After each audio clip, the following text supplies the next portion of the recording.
Threadless Jewelry. Going to give you the pros and the cons, the advantages and the disadvantages. Going to give you 5 of each. Coming up next on Pros and Cons by a Piercer, episode number 82, starting right now.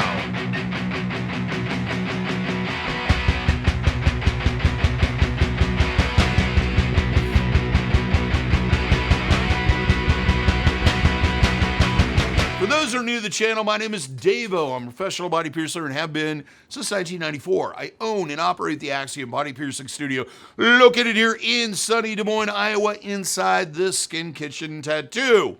So when I talk to you about these things, I'm talking about a level of expertise that can only come from having over 26 years of experience in the body piercing industry. So what is threadless jewelry? Threadless jewelry is something that's kind of one of the newer styles of closures. Actually, it is the newest style of closure that came onto the market, I would say late 90s, early 2000s. The pioneer on this one would be Neo Metal. I think they owned a patent or own a patent on that particular style of jewelry. Basically what it is the post is like a tube. There's no threading in there. There's nothing on screws or anything else. The end has a piece of wire off of it that when you get it is straight, and then you bend it to kind of like that, kind of like a banana, and the pressure of that bend kind of lays and tightens on both sides to keep the ends on. These are really common, especially used anywhere that you would do a barbell or small barbell or a labret stud or even a curved barbell. A lot of different ear piercings are done with this particular style of jewelry partly because it's very easy for the piercer to put it in. And I'll get into that later when we get into the pros. So yeah, the way you can kind of tell the difference between threaded and unthreaded is if you spin the end on a threaded piece of jewelry, it will start to unscrew. The threadless, it'll just spin in there until you apply outward pressure to remove it. Let's get into the pros. Number 1, easy to insert. Just like with barbells, they just slide directly into the piercing. There's no bending or manipulating of the jewelry to get it in. You don't have to bend it a certain way to make it fit. Usually this is like any type of barbell or post jewelry. It just slides directly in. Number 2, it has a low profile. This is a huge advantage in areas of the body that get a lot of contact from bedding, clothing, and etc. Things like ear piercings, anything that's done on the mouth, any oral piercings, they use stud-style jewelry, or nostril piercings. They are probably the second most common studs-type jewelry used in nostril piercings. Number 3, there's a large variety of different ends. You can have everything from very basic, just ball-shaped ends, all the way up to very high-end jewelry, stuff that is custom, one of a kind, and very expensive. And the threadless seems to be leading the way with this particular high-end style jewelry.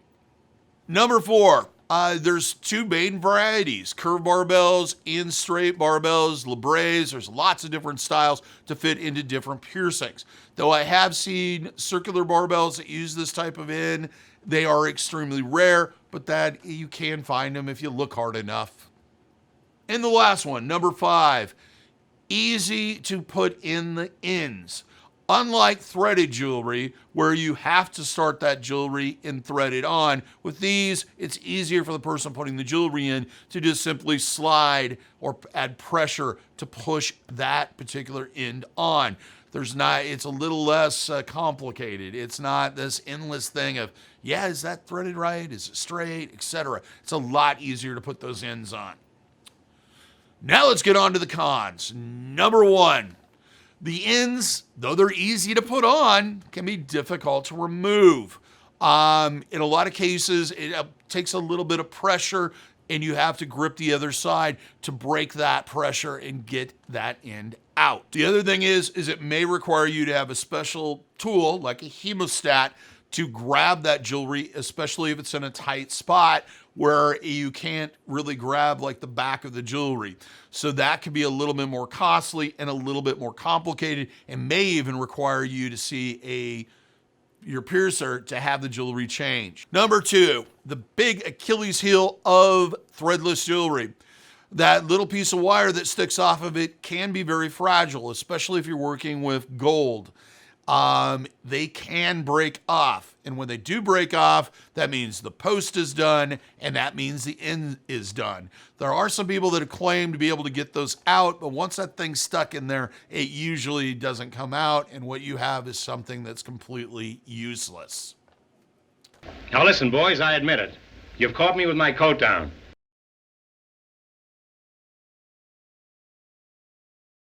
Number 4, if that end, the end that goes in there, if that wire isn't bent correctly, they can fall off on their own.